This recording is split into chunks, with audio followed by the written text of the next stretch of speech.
is from Biafra's Got Talent.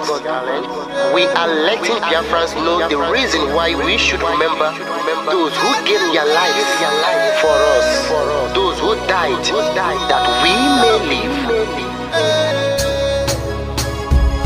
You died to end my suffering. You died fighting for my freedom. Your blood is the seed of redemption. You are my inspiration. The deed no wrong with them, military shots at them. 67 to 70, we remember them.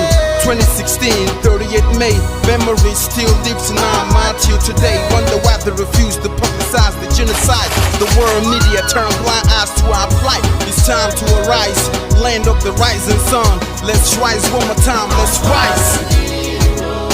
Yo, we will never forget our fallen heroes. Those who gave their life for us. Onitsha massacre, Iwata massacre, Aba massacre. We remember you. Alright. Tell them I touched me, oh. Remember when me tell you say I touched me, oh. Yeah, I remember that one that called us a Bruce Mero. But the way you go like a papa nuku. Oh, them they were bonito. Me tell you what I look pandi, what pandi samiro. Me tell you what I day. Oh, we just fall on the rest of man. I tell you what I am. Me know back and up. Me tell them heroes, I want to promise you something today. We must fight together, no retreat and no surrender. We must hold them down till the end of time. The most important thing is that we will restore Biafra. May your soul rest in peace. I look up to the sky with tears in my eye. For other Biafrans and for freedom had to die. We will never forget you as the days go by. You are always in my heart, forever be apart.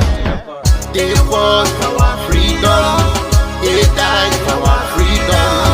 They fought the Nigerian soldiers in the war front, without food, without guns, for our freedom, for our life, for our own good, for our children. We love them, our heroes, we want them. My heart bleeds when I saw them slain. Where will I be now if not then? They will remain indelible in my heart forever, forever, forever, and never, and never, and never. We serve in your plantation, and the way you paid us back with your bloody starvation. We bled in our history, that the death of my people is a mystery. No going back to get to a victory. I had a voice now call for vengeance. I never get bombed, I'ma blow like a vengeance. Yo, we will never forget our fallen heroes. Those who gave their life for us. Onitsha massacre, Iwata massacre, Aba massacre. We remember you. Alright. Where will I be now if not you? You died at Mali.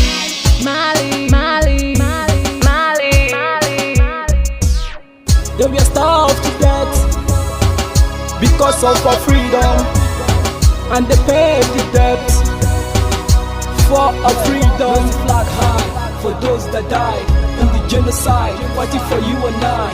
There is pain in the heart, we bleeding inside, tears in the eyes, so I'm falling here. This is for my fallen heroes.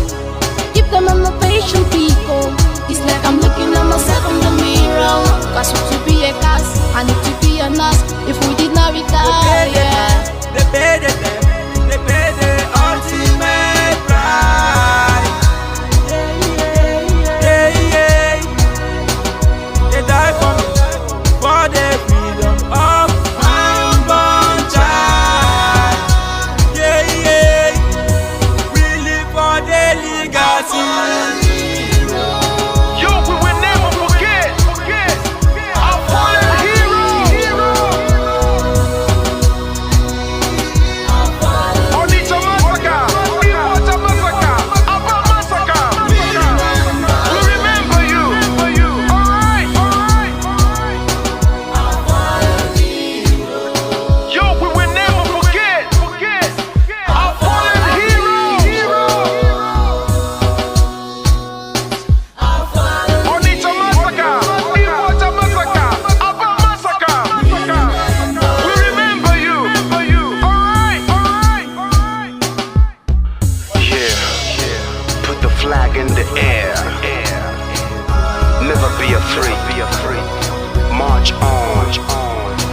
we are more than conquerors. Yeah, you know what it is. We must revenge, and we must stand to represent who we are.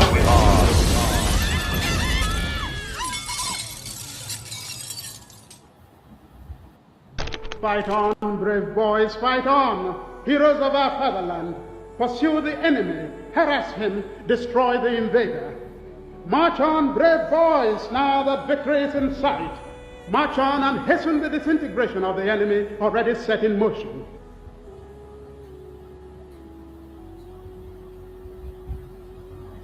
Fighting a war, knowing the difficulties, the odds against us, there is an element of fatalism, people feeling, well, if the world chooses to abandon us, then perhaps it is better we all perish. They don't ever consider a Biafra not free. They believe in either Biafra free or no Biafra at all. That means none of us living to see it. I need Biafra freedom. We Biafrans, we need Biafra freedom. But this, I decided, even to die, that Biafra must have its own freedom.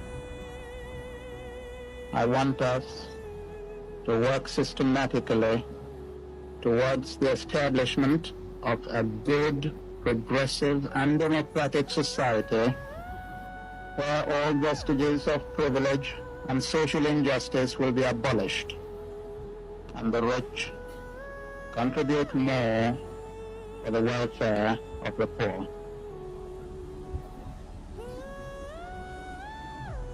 If civil war comes, and I do think it is imminent, you're quite right, it will for us be the price of freedom. Our people here have for a long time been prepared for this eventuality, and I am confident of their readiness. I think that when it does come, that the people on the other side would be surprised as to what they're going to get. And I'm confident that it will not last long. We'll surely come out as a nation because we're fighting a just cause. Even a little child on the street will tell you this. We shall never go back to Nigeria again. God's grace will surely emerge as a nation. And so, as far as this war continues, we'll fight to the last man. This is what Biafra is, the end of the journey for a persecuted, massacred, pursued people. We have made all attempts at a democratic resolution of this crisis. I have offered open elections, plebiscite. I have offered just an open carte blanche suggestion, anybody who can find a democratic way of finding out the wishes of the people, let him suggest it and we will go for it. Another Savior. Holy, holy, holy, holy, Adimebujuku. Another Savior. Another Savior. Holy, holy, holy, holy, Adimebujuku. Another Savior. Holy, holy.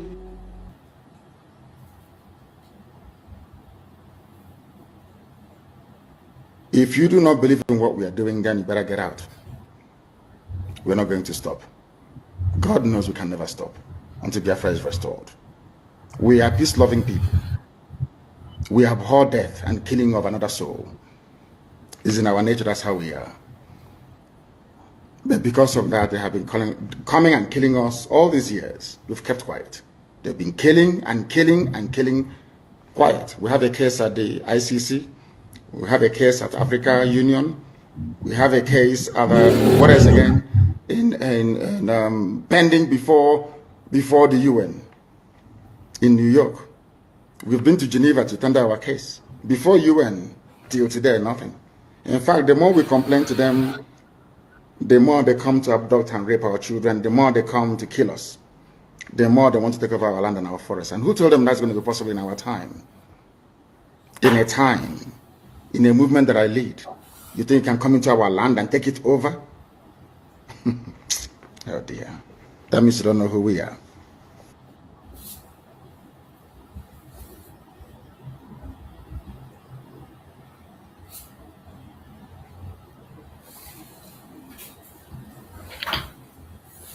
Welcome everyone, like and share to other platforms, share to family and friends. We are going this evening with some of the broadcasts that was made, the latest broadcast of the new HOD appointed by Mazi Nnamdi Kanu. So remember, we are still encouraging Biafrans to join Finland protest for Mazi Simon Ekpa. Try as much as possible to join the protest in Finland and also be part of the court case to support Mazi Simon Ekpa in solidarity. It is very important. So wherever you are, if you can be able to make it, try to be there. It is very important. No matter the distractions we are seeing, no matter the obstacles we are seeing, no matter the attacks that is coming right at the center, don't allow anything to discourage you from being there. If you can make it, try as much as possible to be there and give your utmost support to our Prime Minister, Mazi Simon Ekpa. It is very important, it's very necessary. So let's share this information this evening that is coming from the HOD appointed by Mazi Nnamdi Kanu. Some of his latest update that he gave, we just have to bring them up so that we can be able to share with the Biafran people, those who are out there, people who did not watch the program, to get the updates. That is our duty here online. Every information that has to do with Biafra, once we come across it, we replay it so that those who did not watch it live can be able to key in, because everybody needs to be carried along so that you will not be deceived, so that you know where we are. This is the HOD appointed by Mazi Nnamdi Kanu himself, and whatever he is doing and whatever he says is an instruction from Mazi Nnamdi Kanu. And that is why we must have to pay close attention to everything he says, so that we know when things are going wrong or when information is passed wrongly. It is very important, so nobody's going to be crying and say he's been deceived. So let us hear the HOD on. He has two recent update that he brought so that we can be able to go through it. Let's go.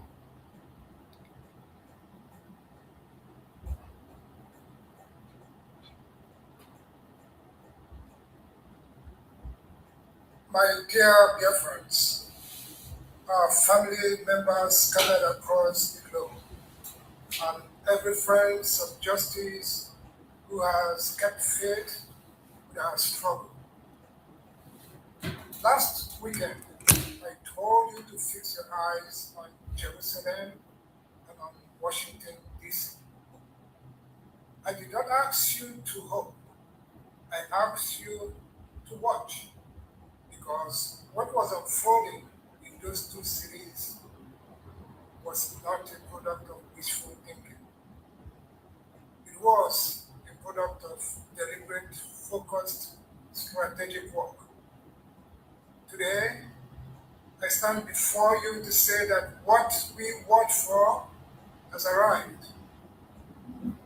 The events in Washington, D.C. this week, and that is not merely symbolic. They represent a fundamental shift in the architecture of this struggle. Let me speak plainly about what happened and why it matters in ways that go far beyond a speech on a chamber floor. Congressman John James of Michigan stood up in the United States House of Representatives and did something that no American legislator has done with such clarity and force. He looked at the records of the Nigerian state and he named it for what it is. He called Nigeria the deadliest place on earth to be a Christian. He catalogued the slaughter of tens of thousands of our brothers and sisters by Islamic jihadists and bandits who operate with the tacit permission a government that has abandoned its most fundamental duty, which is to protect the lives of those in its borders. But he did not stop there. He took a case of one man, our leader, Mazi Nnamdi Kanu, and he lifted it out of the shadows where Abuja has tried to keep it. He described the trial for what it is and was: a performance, a theoretical exercise designed to produce a predetermined outcome. He demanded Nigeria either conduct a proper trial consistent with its own constitution, backed by actual evidence, with access to legal counsel, medical care, and humane detention conditions, or release our leader immediately and unconditionally. Now, I want you to understand the magnitude of this moment. Think of the countless political prisoners across Africa and across the world. Think of the many voices crying for justice that never penetrate the walls of power in Washington. Yet here, on the floor of the House of Representatives, a congressman stood and spoke the name of Mazi Nnamdi Kanu. He spoke it not as a footnote, not as an aside, but as a central pillar of his intervention. Apart from Nelson Mandela, can you name for me another African leader in the modern times who has been the subject of such direct, unambiguous advocacy in that chamber? You cannot, because it has not happened until now. This is what it looks like when the civilized world began to listen, not to nod politically or politely, not to issue careful worded statements that say nothing, but to listen, to understand, and then to speak with moral clarity in the halls of real power. The United States Congress is not a student union. It is not a civil society conference. It is the legislative heart of the most powerful nation on earth. When a congressman takes the floor to defend a man Nigeria has tried to bury, something has changed. The ground has shifted. And let us be honest about why this happened. It did not happen by accident.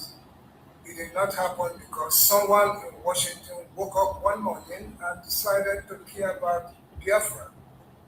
It happened because the divine project, those 100 men and women of purpose, have been working quietly, strategically, building relationships, presenting facts, making the case that our struggle is not a criminal enterprise, but a legitimate demand for self-determination by a people who have been pushed to the margins of a country that does not value their lives. Last week, the breakthrough came in Jerusalem. This week, Washington, D.C. What those two events share is not geography. It is systematic dismantling of Nigerians' carefully constructed narrative about who we are and what we dissent for years. Abuja has told the world that IPOB is a terrorist organization. For years, they have portrayed our leader as dangerous. For years, they have counted on the ignorance and indifference of international community to keep their version of events unchallenged. Those years are ending. The congressman intervention is a proof that the narrative is collapsing. When the Republican from Michigan stands on the floor of the House and declares that American aid to Nigeria should not fund Christian genocide or execution of the voice of Biafra, the old lies can no longer hold. The billions that flow from Washington to Abuja now come with questions attached. The diplomatic cover that Nigeria once enjoyed is fraying. The international entitlement is dying. We commend Congressman John James for his courage.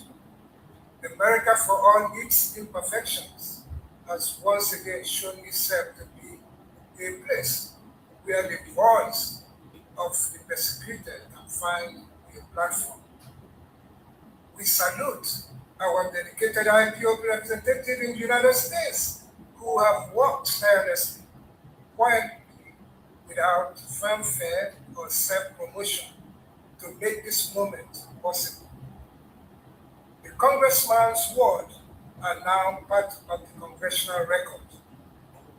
They cannot be erased. They will be decided by future advocacies. They will shape how American policymakers think about Nigeria and about Biafra. This is not a fleeting moment. It is a milestone embodied in the permanent architecture of American legislative history. The world is now fully aware. The sham trial by Justice Omotosho, the conviction entered without any extant written law in Nigeria, and the judicial recklessness have all been exposed globally. The impending shame on the Nigerian judiciary will be catastrophic. To the seditious and saboteurs, the Janjaweed apologists, Abuja propagandists, and all those still chanting, Onyendu will die in prison. Open your eyes and wait for you. Your lives are being dismantled in the chambers of American power. Your fake terrorism narrative is collapsing. Mazi Nnamdi Kanu is no longer a matter for Nigeria alone.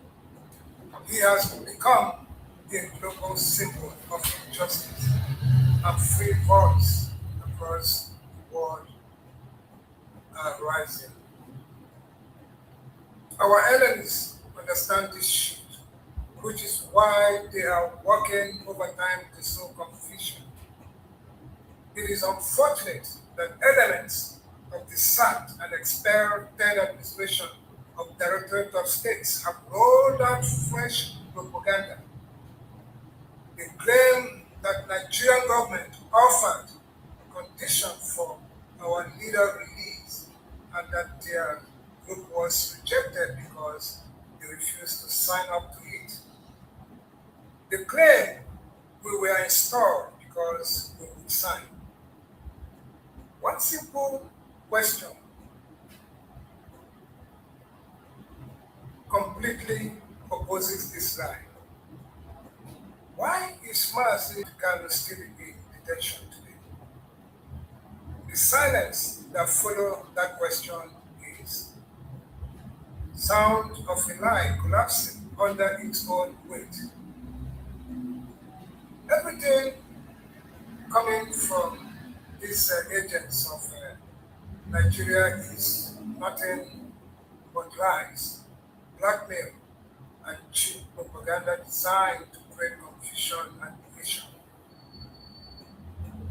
They Facebook and are now spreading the same falsehood on WhatsApp. If they were truly important and relevant, the Nigerian government would have negotiated directly with them. They have no real influence or mandate.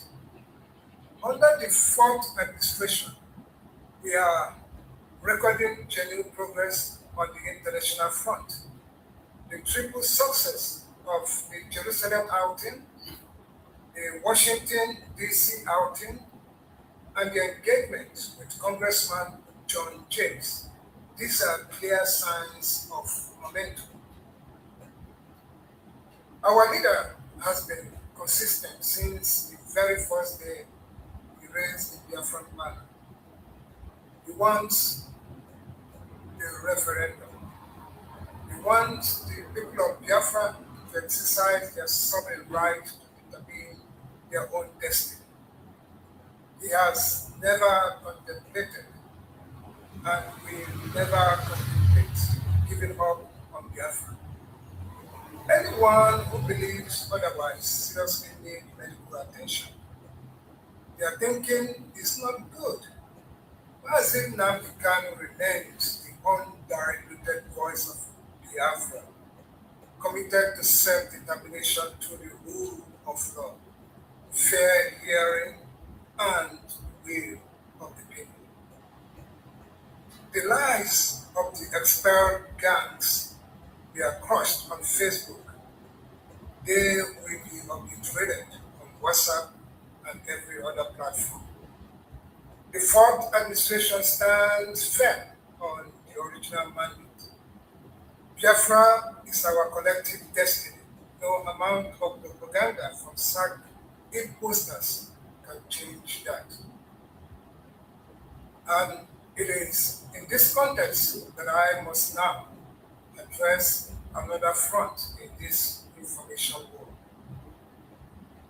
There is a campaign underway. It is sustained, it is deliberate, it is state-sponsored, and it's aimed at the marketing, discrediting, and dismantling the work of those who have given up their all in the service of our leader and this movement. Agents, proxies, and propaganda legends deployed by the Nigerian state wants to rewrite history. We want you to forget what has achieved and to doubt those achieved it.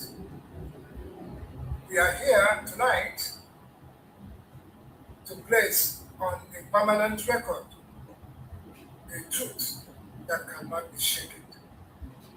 The record of our level victories secured on behalf of Onyendu, Mazi Nnamdi Kanu, and IPOB is unassailable.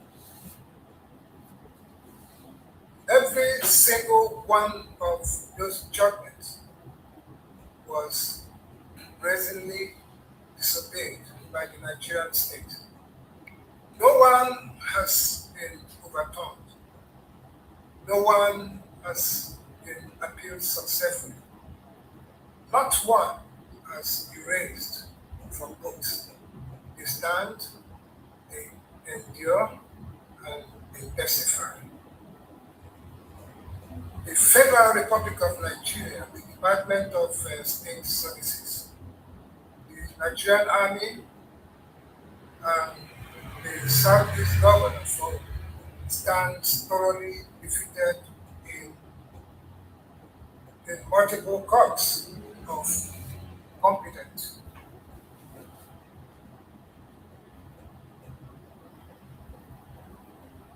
The old Mazi Nnamdi Kanu a sum of 9.5 billion naira in damages awarded by courts that had the evidence and rendered their verdicts. And here is the critical point. None of this judgment was appealed by the Nigerian government. They would, why would a government that claimed to be fighting terrorism not appeal a judgment awarding damages to an alleged terrorist? The answer is simple. They know they have no case. They know the judgment has sound. They are hoping you will forget. We are here to make sure you do not.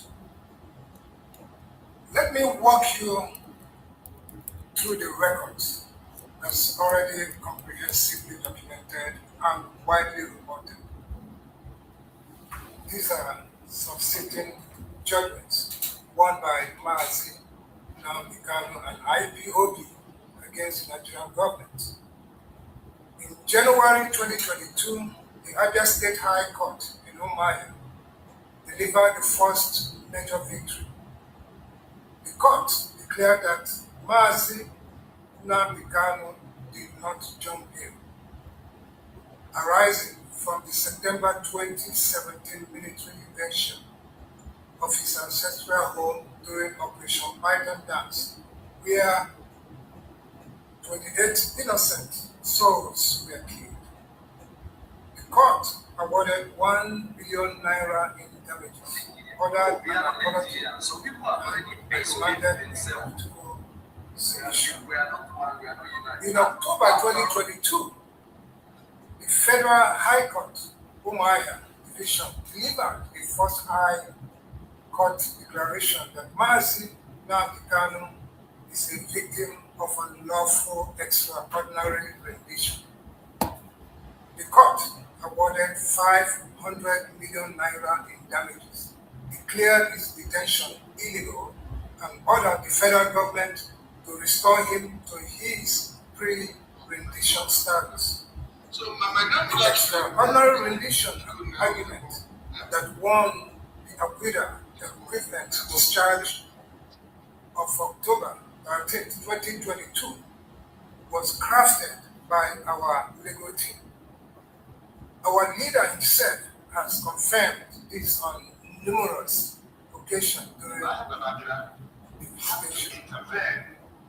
In October 2023, the State High Court in Enugu declared the 2027 prosecution of IPOB as a terrorist group unconstitutional, ordered the Southeast Governance Forum and the federal government to pay 8 billion naira in compensation to Mazi Nnamdi Kanu and IPOB, and affirmed that self-determination is not a crime.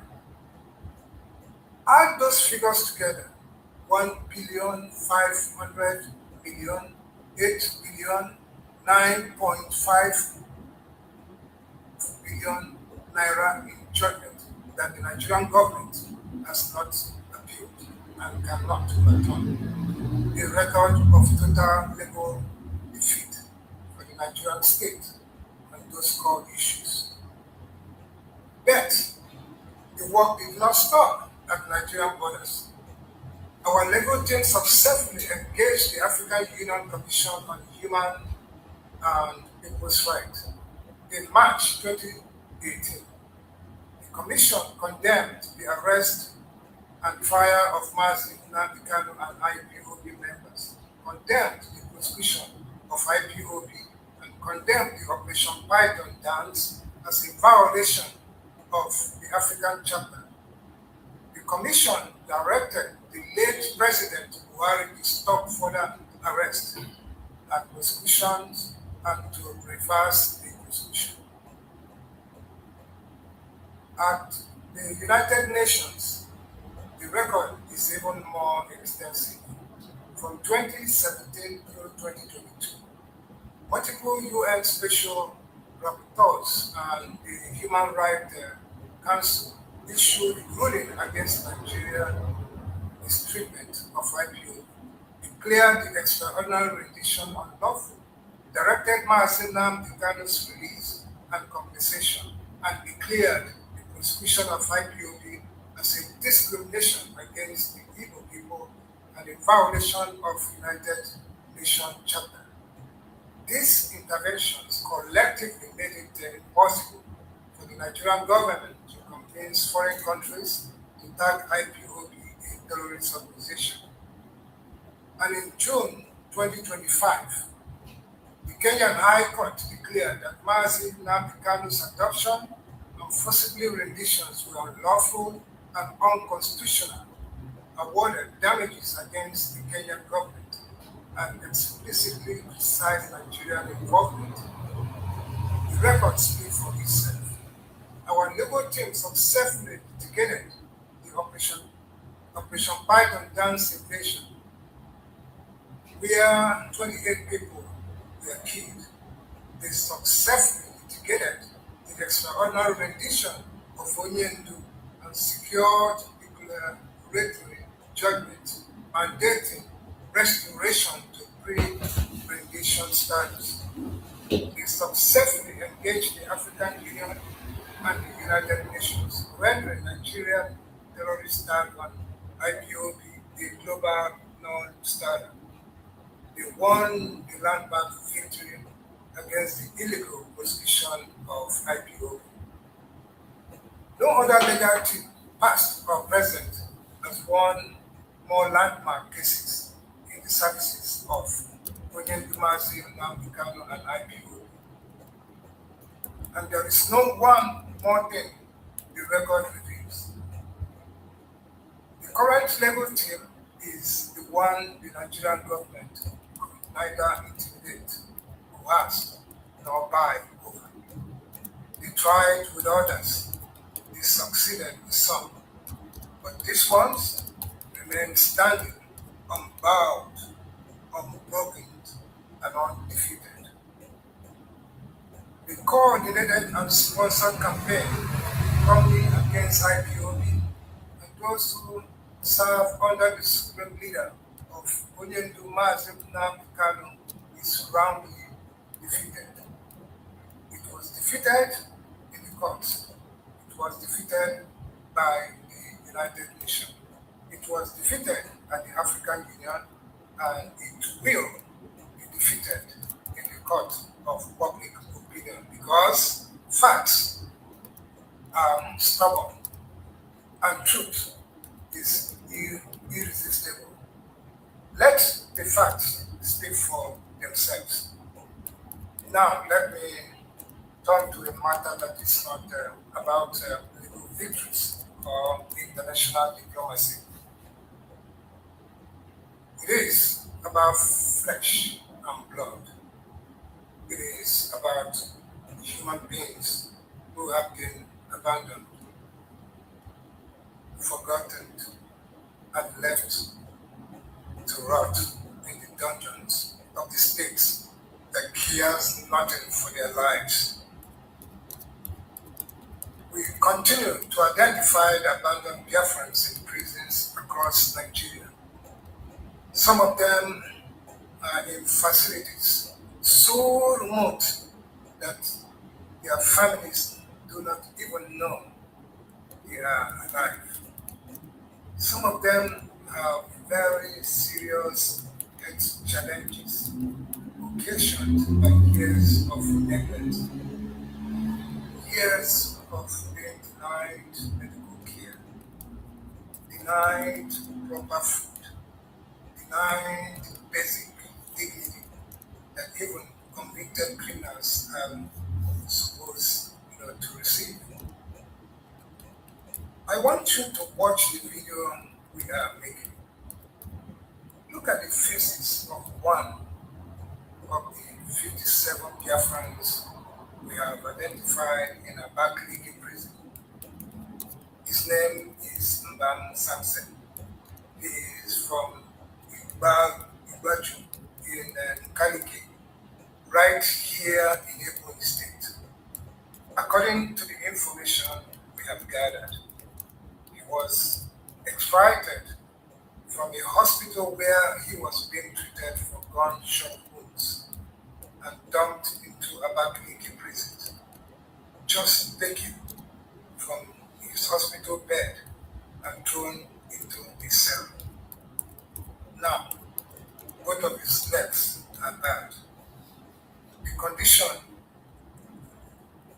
has treated so severely that it's affecting his urinary ability. This is human being. This is a son of Biafra. This is somebody's brother, someone's child, someone's father perhaps. And he's suffering not because he was convicted of any crime, but because the Nigerian state has decided that Biafrans are less than human. I assure you that serious efforts are ongoing to contact the families of our detained and deceased family members in various detention facilities. I have instructed our attorneys to hold a press conference this coming week, during which they will provide precise details on the actions being taken to secure their safe return. We are documenting these cases. We identify these individuals. We are reaching out to their loved ones. And we will not rest until every single one of them is brought out of those holes and restore them to freedom and dignity. This is the work of the front administration.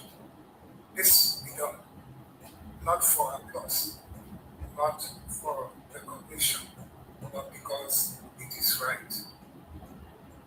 I reiterate once again that the expiry order prescribing IPOB is illegal.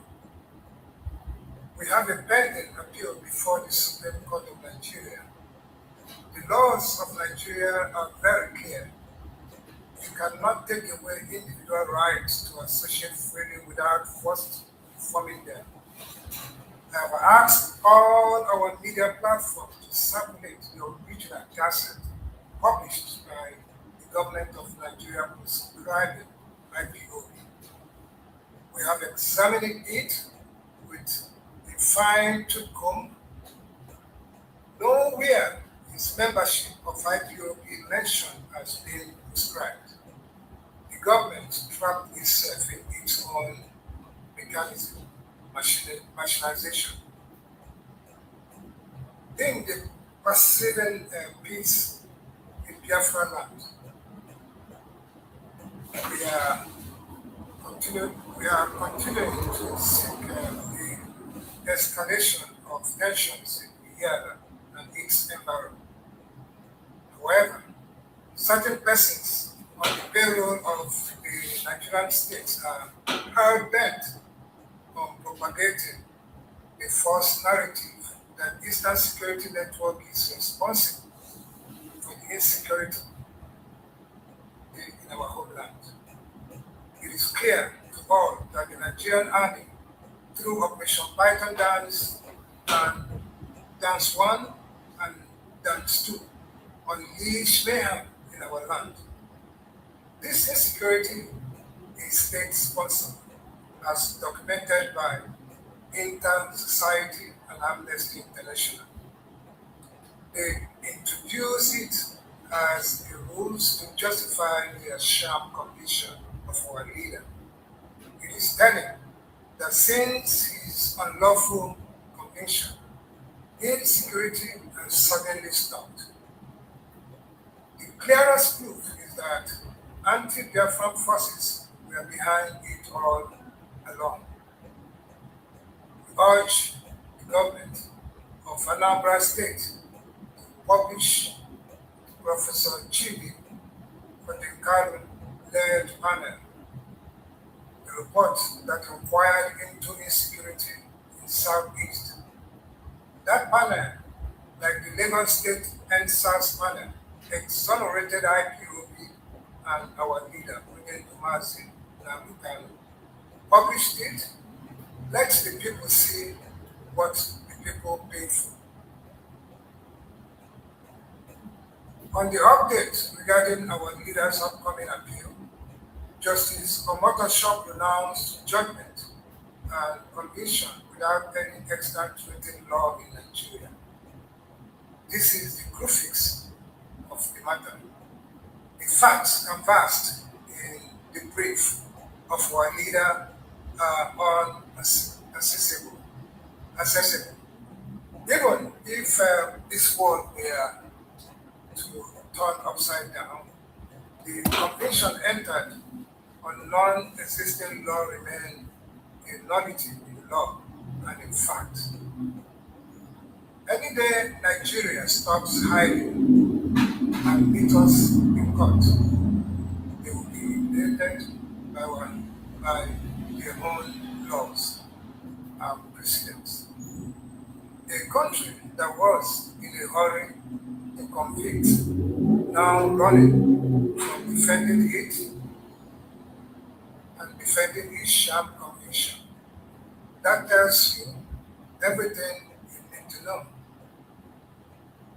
We are on a firm ground and assure every Biafran that victory is certain. This is the context in which the Washington breakthrough must be understood. It is not an isolated event, it's a part of a pattern. The legal nullity before the Supreme Court, the outstanding judgment awarded 9.5 billion naira in damages, the African Union and United Nations decisions, the Kenyan High Court ruling, and now the United States Congress. These are not separate stories. They are chapters in the same book. The book of a struggle that is advancing on every front, legal, diplomatic, and political, and moral. Recently, in July 2023, the International Freedom Coalition was officially launched at the United States Capitol.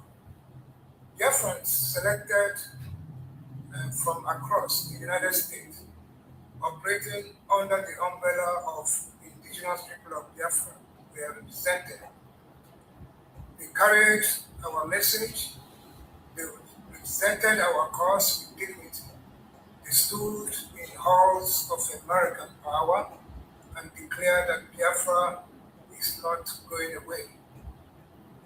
The work of uniting all pro-Biafran groups that splintered away during the chaos of the past 5 years continues. Progress is being made at every list. We are all united in seeking the unconditional release of Onyendu and all Biafrans in detention, wherever they may be. That unity of purpose is the seed for which brother unity will grow. My brothers and my sisters, I have spoken to you tonight at length because these matters require detail, they require precisions, they require patience to lay out facts that cannot be disputed. The enemies of Biafra rely on your ignorance, they rely on your short memories, they rely on your willingness to believe that the latest rumor rather than to check the established record. Do not give them that satisfaction. Arm yourself with facts. Share the facts. The civilized world is not a mere, neither a mind. It is not an abstraction. It is made up of institution and individual who, when presented with facts and approached with strategy and persistence, can be moved to to act Congressman John James, who has shown us that the United States Congress has shown us that the voices in Jerusalem and the United Nations and the African Union and the Kenyan High Court have shown us that the walls that Abuja built around the truth are crumbling. The international isolations they counted on to crush us is turning into international scrutiny that constrain them. Every time they try to export their terrorist narrative, they encounter the legal and diplomatic barriers our team has erected. Every time they try to present themselves as responsible democracy, they are confronted with record of their own abuses. We are winning, not because we are stronger than the Nigerian state, either in military nor in economic terms. We are winning because we are on the side of truth, of law, of justice, and of the right of the people to determine their own future. Those forces, when harnessed with discipline and purpose, are more powerful than any army.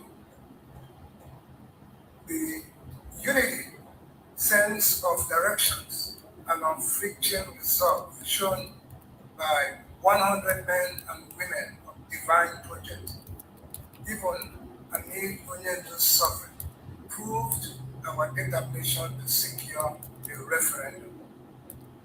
IPOB is now truly and one family again after the chaos of the past 5 years. Kudos to the resolute IPOB families worldwide. Bravo to the 100 men and women of the divine project, executing with excellence. Glory to Yahweh, the God of justice, who has brought us this far. Mazi Nnamdi Kanu must be released immediately and unconditionally. The civilized world is watching. The civilized world is listening. And the civilized world is beginning to act. Biafra is coming, whether they like it or not. Facts over propaganda. Truth over love. In defense of freedom. Thank you. May Yahweh continue to strengthen us all. May He bring healing to Mbam Samson and all our suffering brothers and sisters in detention.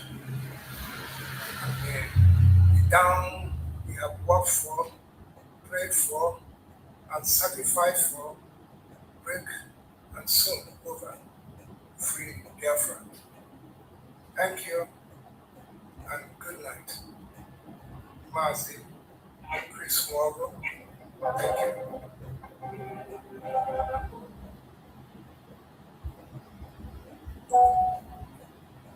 Fellow Biafrans, steadfast members of the global IPOB family, friends of freedom, and every man and woman of conscience. I address you today with a heavy heart, but with a mind of steel and a message of absolute, unmovable clarity. The attention of the Directorate of States has been drawn to the latest clownish antics of one barrister, Ifeanyi Ejiofor, a man who, despite being formally and irrevocably sacked by our supreme leader, Mazi Nnamdi Kanu, continues to parade himself as the legal representative of the indigenous people of Biafra. He waves a wordless piece of paper, a so-called reinstatement letter from the expelled Chika Idosian gang, a congregation of saboteurs who have no authority, no legitimacy, and no standing whatsoever in IPOB. Let me say this in plain language that even a child can understand. Ifeanyi Ejiofor, you were sacked by Mazi Nnamdi Kanu. You remain sacked. No gang of disgraced renegades can resurrect you. You are dismissed, finished. It is final. Now, let us address a particular non-slating lie, a present falsehood that exposes the true character of this man. In his recent press release, Ifeanyi Ejiofor has the audacity, the shamelessness to claim that he voluntarily left the legal team of Mazi Nnamdi Kanu in 2023. What a blatant, contemptible lie. Who in Biafra land does not know the truth? He was debriefed and sacked by our leader. He did not walk away. He was shown the door. He was pushed out because his services were no longer required. To now turn around and spin a fairy tale of voluntary departure is an insult to the intelligence of every Biafran. Let this be a warning to all who are listening.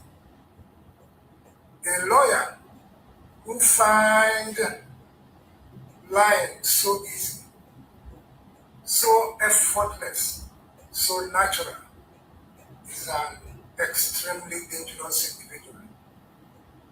A man who can stand before the public and manufacture a self-serving falsehood about his own dismissal with a straight face is a man capable of anything.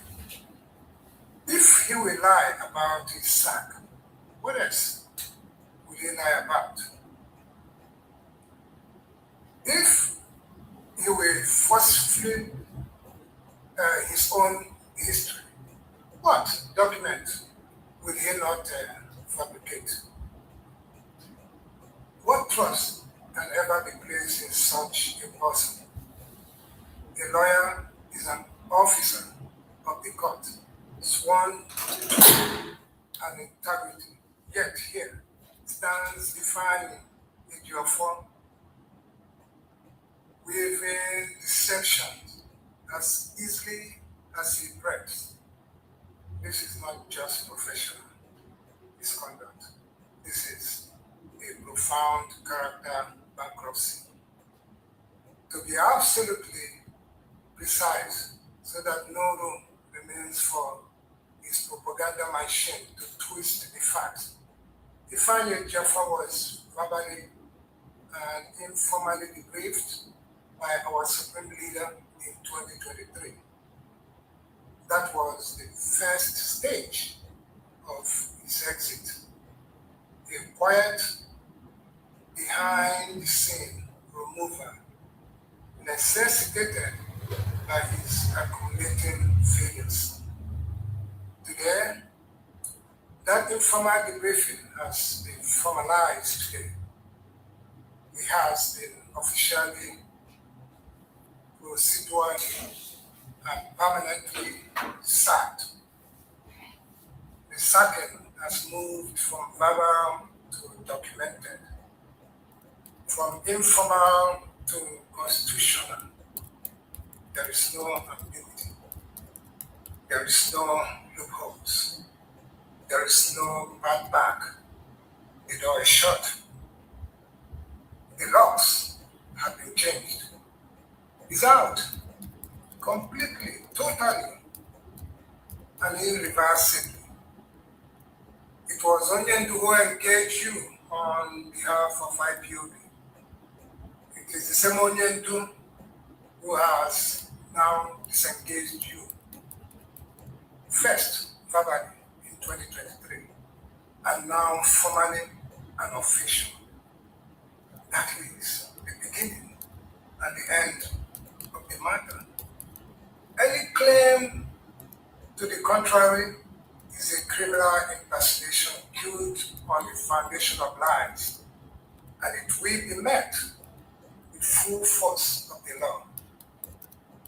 People must learn to read, especially those who call themselves educated and hang certificates on their walls.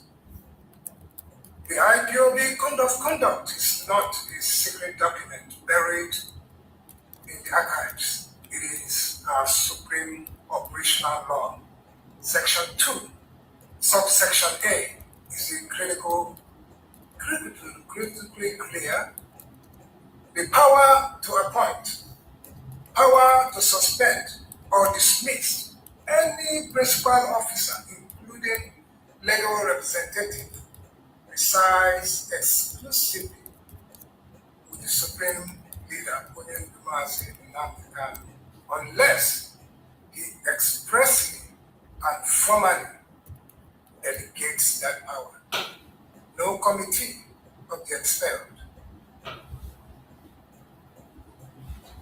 no cartel of the beaten, no gathering of disgruntled opportunists can override this law. To attempt it is an act of constitutional treason against the IPOB structure. Let us be blunt. Some individuals are trying to fit our Biafran struggle with terminal disease of Nigerian character, a culture of impunity, a fragrant disregard for rules, and the elevation of personal ego above collective discipline. We will not permit it, not today, not tomorrow, not ever. Biafra will be built on granite pillars of discipline, order, and ironclad respect for our own laws. If you cannot read and obey the IPOB Code of Conduct, then you have no business, absolutely none, claiming any position in this movement beyond the lies, beyond impersonation, lies, a catastrophic record of professional failure. Defining your first incompetence has already caused IPOB and our leader clearly, dearly, and mostly chaotic, unprofessional work. His monumental failure to file a simple preliminary objection to Abubakar Malami's perceived patently illegal civil stay of execution is the direct reason our supreme leader languishes in illegal detention today. That single catastrophic, unforgivable error set off a chain reactions, a legal avalanche that snowballed into the sham convictions and life sentence in Sukutu Court. A sentence imposed without any written law in the books of the Federal Republic of Nigeria. This is not a personal quarrel. This is professional, an indictment of historic proportions. A lawyer who claims expertise could not differentiate between the clear, distinct boundaries of civil and criminal proceeding. Worse, he attempted to mix the two into a poisonous legal cocktail. It was this foundational blunder that embodied justice Kasilani to deliver one of the most sacrilegious rulings in judicial history, using a civil stay of execution to overturn an equitable equivalent discharge by the same court of appeal. That abomination of a ruling is now under Fen's coordinated legal assault at the Court of Appeal. And let me reveal this to the world. The Nigerian government is running scared. They have failed and continue to fail. To find any meaningful response, the international community is watching. The entire world is watching the Nigerian judicial squad, wondering how they can defend what is legal indefensible. Ifeanyi Ejiofor and his tiny band of pretenders are playing with fire. They are taking a monumental risk. I advise them to consult genuine, sober, and learned counsel outside their echo chamber before continuing their dangerous charade of folly. Ejiofor's continued criminal presentation of himself as IPOB lawyer, despite official disengagement by our leader, will be litigated to the fullest, most aggressive extent of the law. We will use even every lawful instrument, every jurisdictions, every court to drum one lesson into his head and into his heads of anyone tempted to follow him.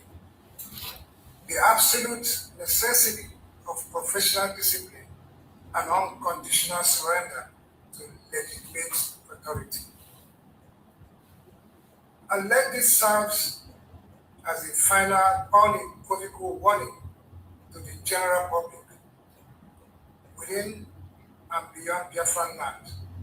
Any person, any institution, any entity that chooses to deal with Ifeanyi Ejiofor or the gang of expelled traders parading as IPOB leadership must know with absolute certainty that they are doing so at their own risk. You cannot claim ignorance. You have been warned. If you transact with a sacked lawyer and a band of expelled imposters, you are dealing with unauthorized persons and will bear the full consequences, legal, moral, and otherwise. We will not entertain any plea of "we did not know." Today, this message has gone out. The word has been put on notice. Deal with Ifeanyi Ejiofor and his co-travelers at your own peril. To the ignorant voices whispering that IPOB cannot sue or challenge him because of prosecution, you are poorly informed and pathetically naive. IPOB is currently actively before the Supreme Court of Nigeria, challenging that same illegal prosecution. No other country on the face of this earth regards IPOB as a terrorist organization. The African Union Commission on Human and People's Rights formally communicated to the late President Buhari, making it unequivocal that the AU does not and will not consider IPOB a terrorist group. The United Nations, the European Union, the United Kingdom, all have made the official position critical clear. IPOB is not a terrorist organization. We have nothing to fear. The law is our weapon, and we wield it fearlessly against any impostor. Nigerian lawyers like Ifeanyi Ejiofor should read their law books and relevant authority before offering misguided advice or parading stolen titles. The Biden inconstable documents in IPOB is our code of conduct. Nobody, and I repeat, nobody commands more authority in this organization than our supreme leader, Mazi Nnamdi Kanu. His word is advisory.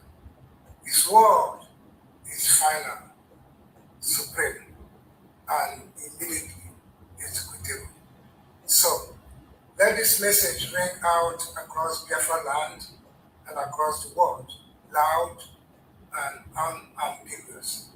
IPOB, under the supreme leader of Onyendu, Mazi Nnamdi Kanu, and the Fourth Administration, Directorate of State, will not be divided.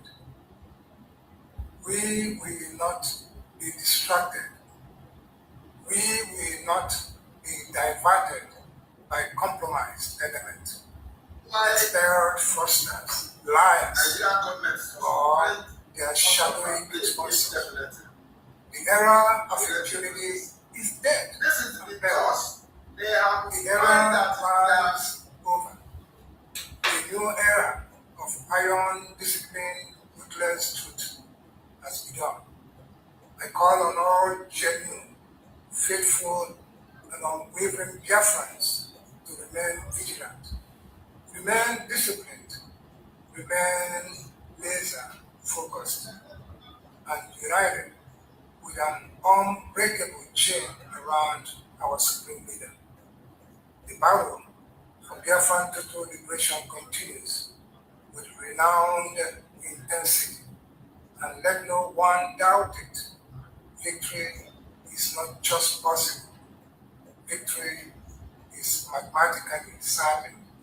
It is only a matter of time. Thank you. May Chukwu Okike Abiyama, the God of justice, bless Biafra, protect our supreme leader, and expose every liar and impostor in our land and in our midst. I remain your loyal and faithful servant, Mazi Chris Moore.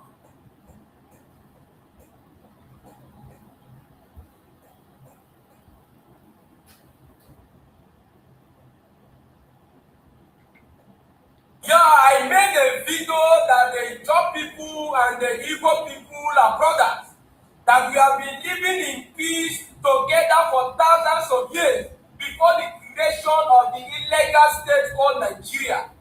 I saw some uneducated people coming to my comment section to say all manner of things. In fact, I saw one saying that the Igbo people that stopped at Akaporo, that the Igbo people that stopped at Akaporo, that did not give it Niger Delta Republic. Then I asked him a question. Who died at Akaporo? Who is the one that died at Akaporo? Was it not the Yoruba man, out of envy and jealousy, took the life of Atakaporo? Most of you don't have sense. You don't know anything. You don't know anything. Most of you don't have sense. If the Igbo man is your problem, then what will you now call the Yoruba man and the Fulani controlled northern region? What will you now call them? Even the Igbo man that have not occupied power in this country for more than 60 years is your problem. What will you now call the Yoruba people? And the Fulani controlled north, what will you call them? nonsense. They have made all our leaders to be pipeline security officials. While Northerners and Westerners are occupying the NNPC, looting trillion. They will give our leaders 20 billion. Our leaders want to piss on their body because poverty have dealt with their brain. Their brains are not working again. Poverty have dealt with us. Poverty have dealt with our society. The most of our leaders are not thinking. Yoruba, a Igbo man that have not occupied any government position. Is it not the Northerners and the Yoruba people that are making our leaders to be pipeline security officials? You could have shame, no atom of shame on your body. You don't have shame at all. Why they sit down in NNPC looting trillions? Are you aware that the NNPC cannot account for 210 trillion naira? You know what is 210 trillion naira? But they will give our leaders 20 billion. They will give them 200 billion. They want to piss on their body. They want to piss on their body because poverty has dealt with the brain. Nonsense.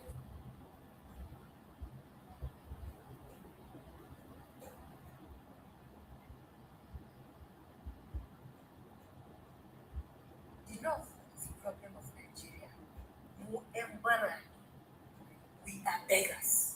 A lot of us in northern Nigeria will upset it. Why would you say it? Amajama, look back and look at what is happening in northern Nigeria. We have the worst level of education anybody can have ever seen. I don't think anywhere in the world we have this kind of education. Go that takes it away from poverty, that liberates people, that gives people a level playing ground at Dunia Kabaya. We have and one and one problem called an emergency that is crippling our economy from roots. Why have we not abolished it? Oh no, it's good for the it helps people learn the religion. Fantastic. There's no lie. However, can you categorically tell me it has done more harm than good or more good than harm? An average and marginally does not have any chance at life. That child, Yarote Yagimada, Safi and Suchia, is abandoned. Do you know what abandonment does? The structure, the system of northern Nigeria was built to impoverish northerners. That's why we have the highest level of poverty. They are our big men, the rich ones. They have crafted Arewa society in such a way that very few people can become wealthy and ambitious and affluent, and the remaining are left them again. Mune and Dabomu are next to none in the world. Mune and Baramu, there are beggars everywhere, but near Arewa. Why yo? Mune PhD, Mune A1. Go to Lagos, go to Abakaliki, go anywhere, you will find Arewa beggars. How many Igbo beggars who can be? Masubaraba? Akachi Akorezwa? No. Then let's talk about the whole system of Arewa, how it's built. You are taught to honor, you are taught not to question authority. An average Arewa person is not somebody who is stubborn, even if you have that zeal to question authority. Don't question authority. You have to be humble. Humility is good, but look at where it has brought us today. So you have to who embarrass you. Look back. If you want to fight, fight. But look inwards. Let's get a Bukariani.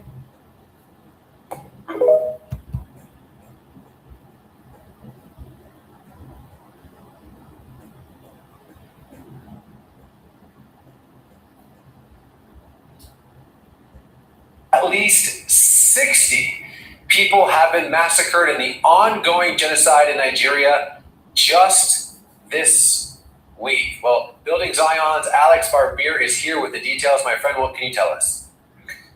Just yesterday in Kanu, Kaduna State, Nigeria, over 30 Christians were killed. 30. And what witnesses told me is that this attack took place for almost 4 hours.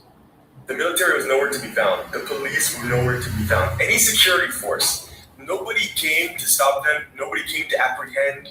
And so this is the situation that we're finding happen all the time. I mean, recently where there was a Fulani leader who was killed, the Fulani came, they went and killed like 20 Christians. Just today as I'm speaking, over 10 more were killed in that same small county. And it still remains, there's no justice for now the dozens of Christians that have been killed. Yet when that one Fulani leader was killed, supposedly by Christians, within a day, 20 people were arrested. And so this is what we're seeing across Nigeria. Okay, why is no one talking about this? Images of people's necks chopped open, machetes to their head, another guy's neck that's been chopped open. Why is no one talking about this? And worse, why are there so many people saying this isn't happening? I mean, it's vile, and I understand that people don't want to see these things, but the reality is, unless you actually see what is happening, you're not really going to be moved. And so if we continue to censor things to where nobody sees the reality, because if I know that if other people had this happen to their daughter, to their son, to their mother, to the father, there is nothing they would not do, no stone they would not turn to be able to go and give justice to defend them. But this isn't even in mainstream media, and the media is not even covering it. And you have the lobbying group that is fighting against and specifically telling Trump and the U.S. government that this, Christians are being protected in Nigeria. But then on a daily basis, this is what we're seeing. I mean, just as Judd and Truth Nigeria reported, I mean, it's more than 60. I mean, because they're not even accounting what happened just today and what happened in Mongo, what happened in Kauru. I mean, it's happening all the time, and it's continuing. Like, it has not stopped. And I know Trump obviously dropped bombs in the Northwest and Northeast, but that was against ISIS. Those are not even the people who are primarily killing the Christians. I mean, ISIS is not in Kaduna State. ISIS is not in Plateau. ISIS is not in Benue. And that is where Christians, like Nigeria talked about, are being massacred. That's what we're talking about today, 30 Christians. As someone who has been there many times, and you've dedicated your life to rebuilding these communities, maybe for the next minute or two, can you be as specific as possible? Where have these attacks happened? How do we know that this happened? Like, basically, to the skeptic out there, can you spend maybe the next minute or two being as specific as possible what's happened this week? So first, I want to preface with my own personal first-person experience. These are things that cannot be argued. Yes, you can push back against people who've never been, never seen, never heard, never been threatened. But you cannot push back against the ones who've actually seen, the ones who've risked their life to be able to tell the truth. And so I want to give you an example of last year in 2025 of April when I was there, actually not far from where this attack just took place in Kauru, where 30 were killed. They attacked a village called Zike. It's in Plateau State. It borders Kaduna State. They killed over 50 Christians. And I went there the following morning. Smoke is still rising. People are flailing in the street crying. I mean, over 20 homes were destroyed, 50 people killed. We rebuilt that village the next week because nobody's coming to help those people. And then you go to Yawada, you have 271 Christians that were murdered. And then the government and even the governor is saying, oh, it was only 30, it was only 50, it's only 60. There were never 300 Christians killed. You can go to the memorial. 271 were murdered in one attack. Over 100 homes. We went and rebuilt that village. When I was on the ground, there was literally bones that I was holding that still remain in the rubble 6 months after the attack took place. Fragments of hip, of legs, of arms, literal bones. I held them. I have pictures of this. You can't argue this. There were bones of children in that house that I was in with the bones. There were 6 children that were killed. And even when I was in Nigeria last time, one of the villages that we're helping to rebuild, some Fulani came and they killed the family. One of my own workers took a machete to his head like 2 months ago. And so these are all facts. They cannot be argued. It's first-person experiences, and it has not stopped. It has not ceased. And the government, the security forces are not actively fighting or staying against this. They're not stopping it. They're not apprehending the terrorists. They literally are allowing it to happen.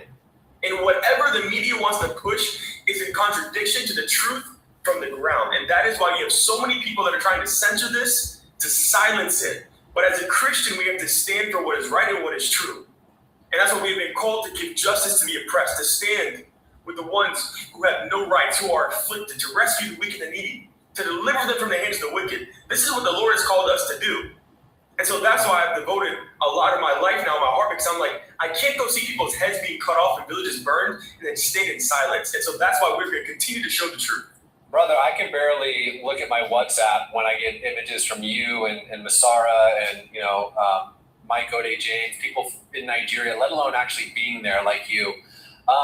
Specifically with people that have become flashpoints, or not flashpoints, that are at least reporting it, like Masari Kim, like Mike Ode James, like Reverend Ezekiel Duchomo, I think I'm saying that correctly. Can you tell what happened to his family recently? Literally, 9 members of his family were slaughtered. They were directly targeted. And we know that they have a bounty on his head. They want to kill him because he is the most prominent voice in Nigeria for the persecuted. He has full-time security because of this. I mean, they're calling for the same things for me because I stand with him. I've also stand for the truth. And so we have to know that the utmost of evil is happening in Nigeria, and leaders from the top are allowing it. And what's worse is that countries outside of Nigeria who say they stand for freedom, they stand for righteousness, they stand for goodness, are not defending, are not helping. They're not crushing the evil.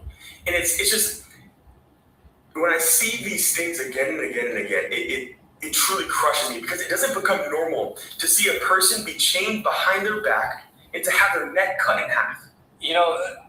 I can only vouch for what images I've been sent from, not just you, probably like 10, 15 different people at this point. The images are unbearable. That my friends are like, I love you, man, but I can't look at that. I'm like, I know, but like, I have to. Yeah, a 1-year-old was killed in Ezekiel's family. And 30% of the victims of this attack in Kaduna were children. And so we are watching children and women, the most susceptible of society, being slaughtered, and we are allowing it. Let's say on the off chance President Trump, Vice President Vance, Marco Rubio is watching this video right now, what would your message to them be? Stand by the words that you're saying. The things that you say you believe in, and stand for it. Let that actually be true in real life, in action. Because you have people that are misleading the U.S. government, saying that Nigeria is cooperating, that Nigeria is fighting terrorism, that Christians are being protected, that terrorism is over. But on the ground, it is the complete opposite. It may be worse than it ever has, because on a daily basis, they're being killed. And it's not even just, it is brutal, it is vile, it is evil, it is cutting people in half, it's putting them to pieces, it's burning children to be charcoal. And I don't care how much money you have, how much influence you have, how much authority you have. I could never stand by and see these types of things happen to innocent people. And so, yes, America is not the police of the world. But if you say you are a Christian nation, you say you stand for freedom, then you cannot sit in America and watch these types of things happening to innocent people. Alex, I feel your frustration, my friend. I know you're doing your part. Hopefully this video does our part. Trying to build security towers around these villages. I mean, that's what we're doing. We can build 25-foot watchtowers so they can at least defend their families, defend their villages, have early warnings. If they see attackers that are coming, at least they can tell their families, run, get out. We can at least save lives. And so we're trying to do what we can in our own power. We can't control the full security architecture in Nigeria and force leaders to cooperate and do what's right. We cannot do that. But we can at least say that we're not going to forsake those people. We're going to help them however we can help them. If that's rebuilding, if that's watchtowers, if that's training local people in different tactics of how to protect their families, if that's bringing aid, awareness. I mean, there's so many different things that we can do and we are doing.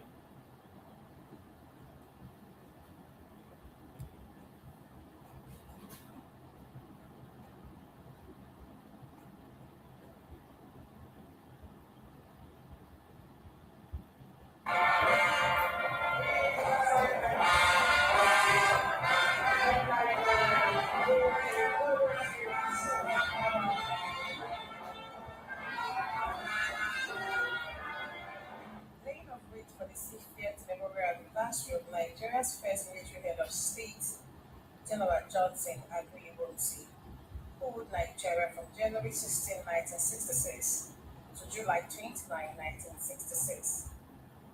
He took over power after a chaotic military coup and only left the country for about 6 months before he was killed in a counter coup. Gathered here at the International Conference Center in Umuahia are eminent Nigerians from different spheres of life, including a representative of President Bola Tinubu, former President Olusegun Obasanjo, a wife of former President Patience Jonathan. They all described the late military ruler as one who understood that leadership demands sacrifice. Tinubu's representative and Minister of Defense, Christopher Musa, says Nigeria will continue to honor and preserve the legacies of the late head of state, who was also a distinguished soldier. The values of patriotism, discipline, selfless service, integrity, and national unity, which are accuracy is amplified to remain as relevant today as they were 60 years ago. These enduring ideas continue to guide our forces and inspire all Nigerians who are committed to building a stronger, safer, and more prosperous nation. Former President Olusegun Obasanjo urged citizens to draw lessons that promote unity, inclusion, and national cohesion through the death of the late general who sacrificed his life for the Nigeria we all enjoy today.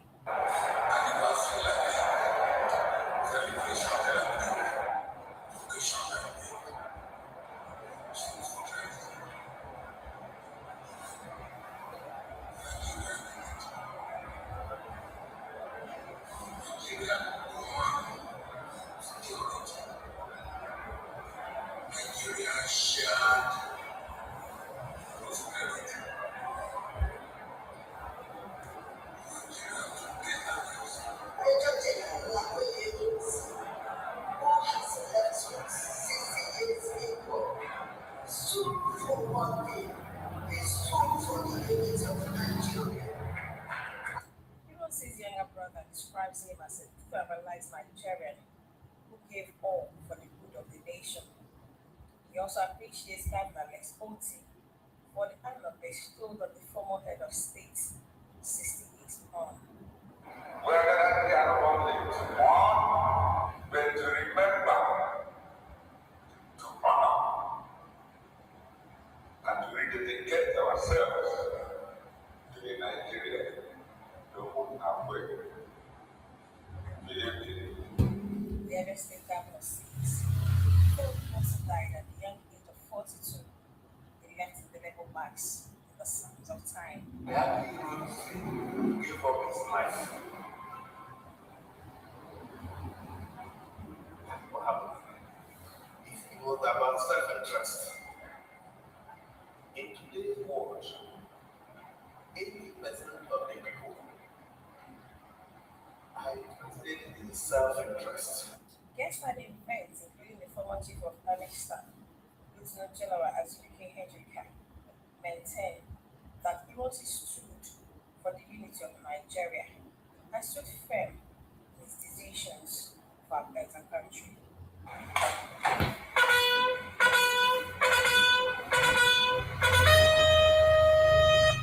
Laura Okafor, Current News.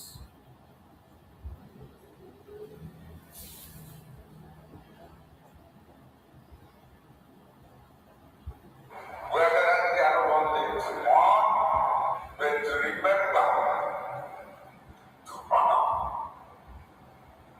and to rededicate ourselves to the Nigeria to whom our way. Believe in it. The other state governor says, though he also died at the young age of 42, he left indelible marks in the sands of time. That he will see, give up his life. That will happen if it was about self-interest.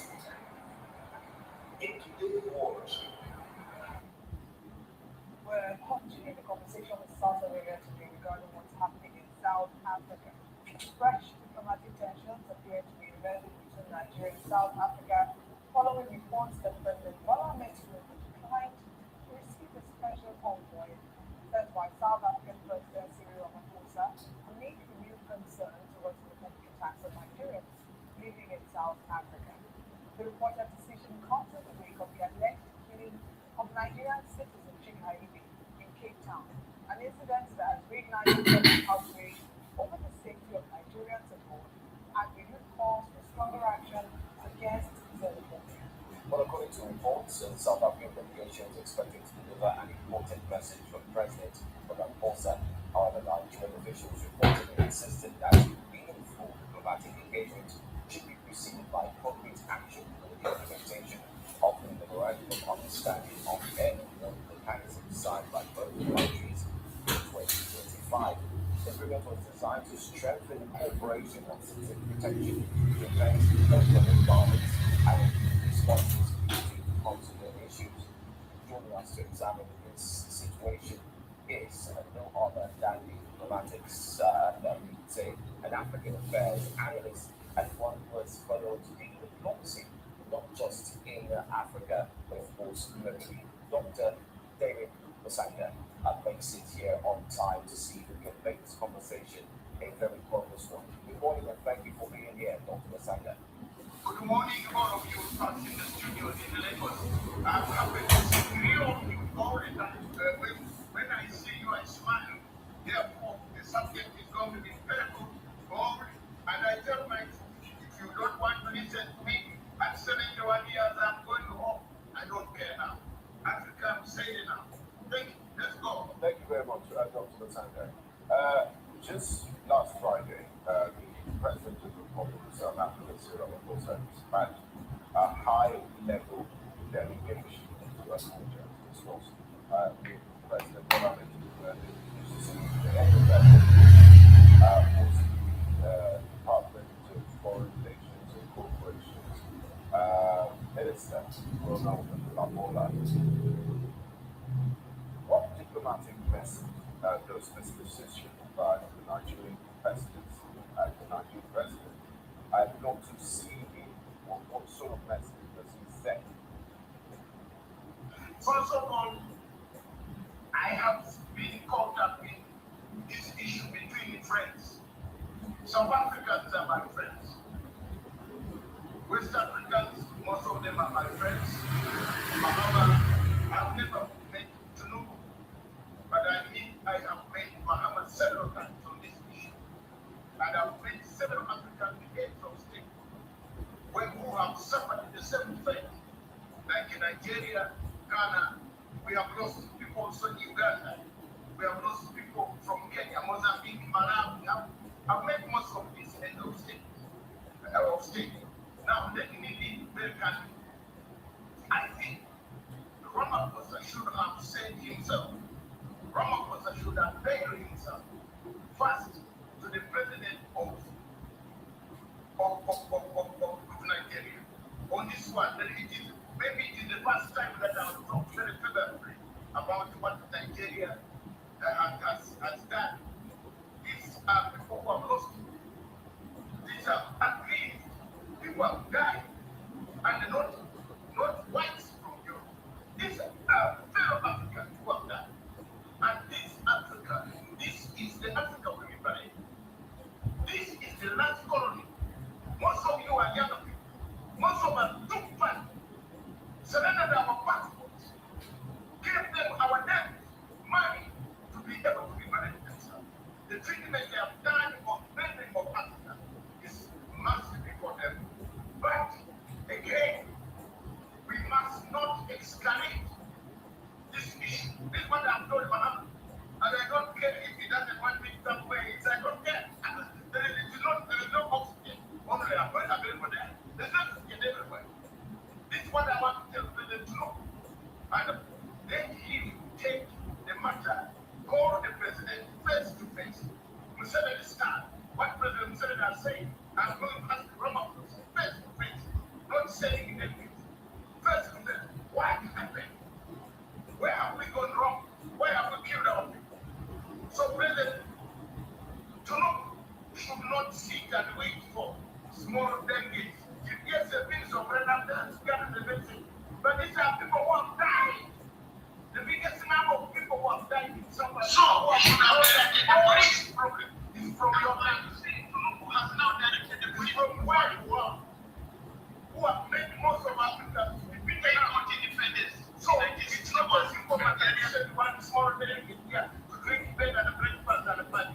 go back home. This is a matter that should be solved by definitely and the similar. And I've told Muhammad has taken my advice. I don't know who advised the government. Why are you doing this one? I don't know. Why it's just we should be taking the matter. I understand this one. That very well. No, go back. I want to see my they are the same thing that is going. Especially the more that I Ramaphosa. When he comes and knowing, he is a Ramaphosa. Things cannot happen when you watch. When you watch, system police. It is getting back. You watch a violence, killing people, killing them. No, this is not an injury. This is not a family, but a man in 1994. And the woman but we should not take revenge on this continent. We should not take revenge. Some of us are not taking, don't take the law in your hands again. And certainly this is not the whole of South Africa. These are wounds. And these are wounds prepared logistically, supplies.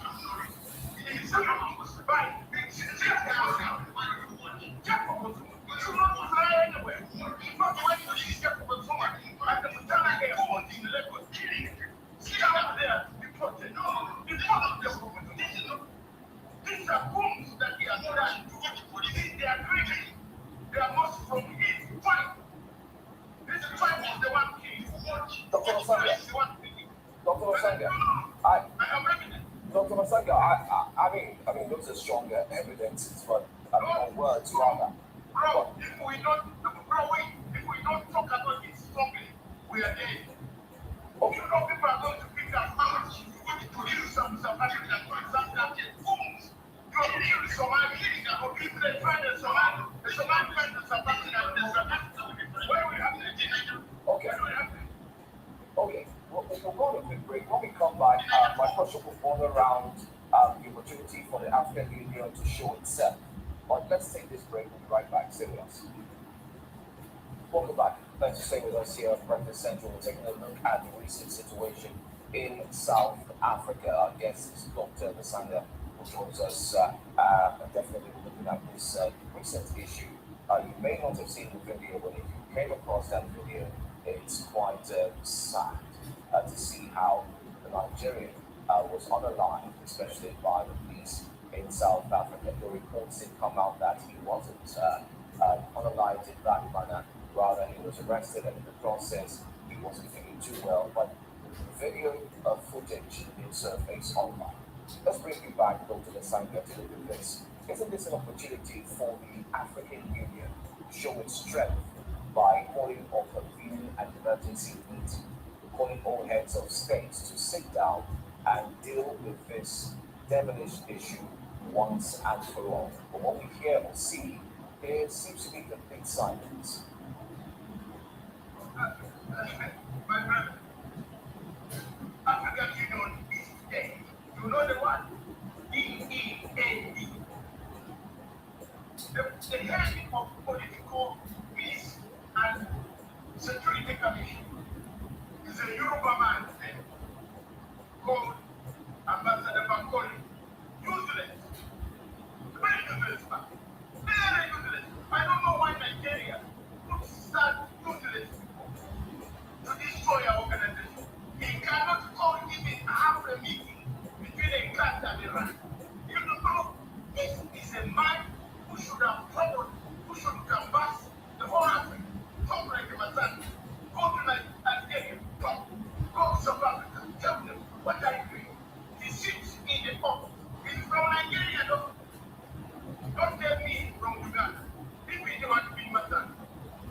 Unfortunately, they can't elect me to become the head of the political, which I started better than Bakoli. On the highest iron on planet Earth. Useless people. Dead. African Union is dead, bro. Brother, and my sister, it is dead. The Kufa is dead. They cannot even call a single meeting. You see, there was going to be a meeting today in Cairo. In where I said we are gathering with so many people to beat some of these African heads of state. Cairo, they threatened, because they are mobilizing Africa to get some of these guys elected. Why does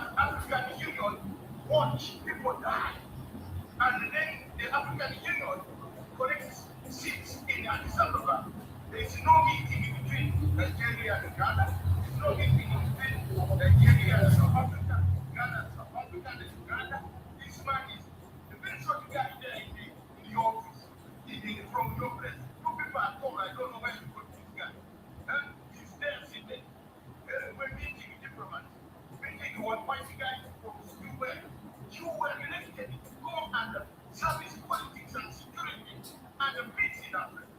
You should not have sat in the office in the AU and wait for Nigerians to be killed. Then you call yourself ambassador Bangori. My fool. These people must be told.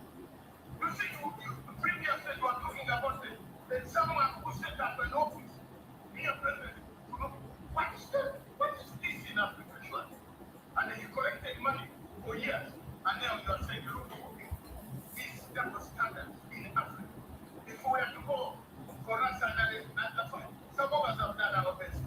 We are going home. We're in the sunset. God is calling us. What type of Africa are we going to live for? Dead Africa. African Union is dead. We can't call it in a meeting. It has now postponed the meeting for control. It is a meeting between should we put them on agenda or not on agenda. I'm pulling Mahama. Please don't go to ICC. Because I'm the only expert on ICC. Some of Sahara. You can't get anyone who tackled ICC and the Security, the root of the Security, without me, Baba will not be talking. Without me, Muhammad, Thomas Bashir, the Kenyan, everybody, they wanted to kill them, bring prison.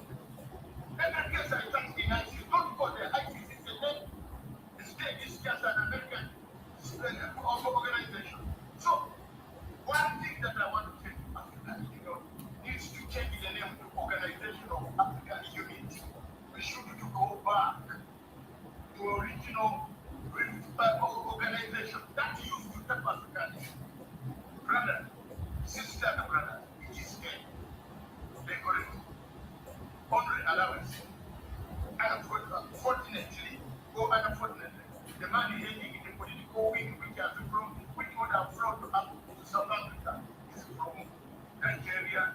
It's called Ambassador Bangkok. So you can give him a call to ask to tell him Matanga says you are useless. Okay. Earlier when you were speaking, you said there shouldn't be any not exactly what you but reprisal attacks as a result of what has happened. How do we go forward from this? How do we get to a point where Africa realizes that we're not together anymore? Where we realize that we are one continent that should be looking out for each other. And I hear you when you say we should no longer be African Union, we should go back to the organization of African unity. But beyond the titles and the languages, what do we need to do to ensure that Africa puts Africa first?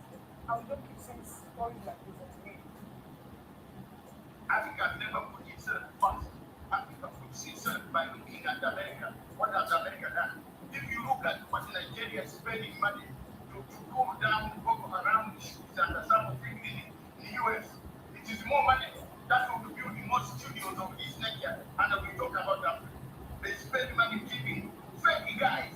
You find them running with those big clubs of yours around Washington, D.C. Matanga picks for the phone. Well, I can issue my friend. I don't need to go to Washington, D.C.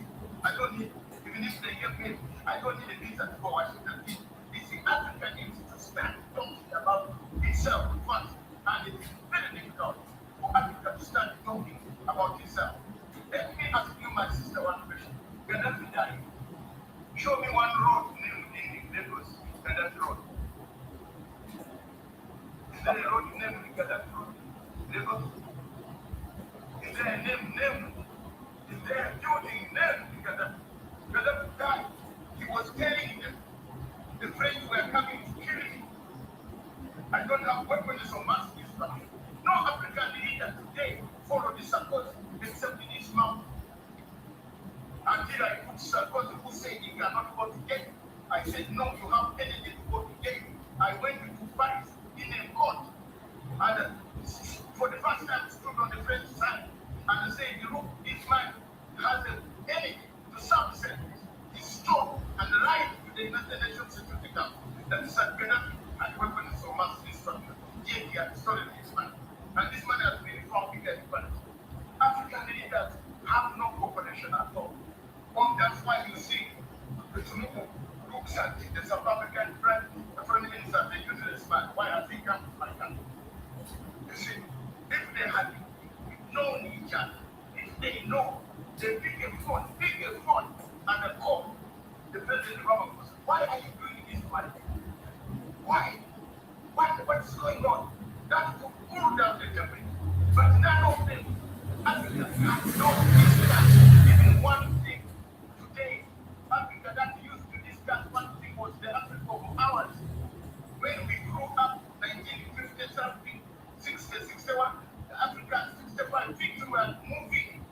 But the Africa of today is the Africa of rented Africa Union, rented, is rented. You can see the type of democracy that you are talking about. The man in Guinea, Conakry, overthrows the government. Whereas white long things, I hate that one. You wear long things, then he says I'm a Democrat. If you lose our opposition, then he comes for you. And now I am the president of Guinea Conakry. Useless. Another one in Gabon, useless.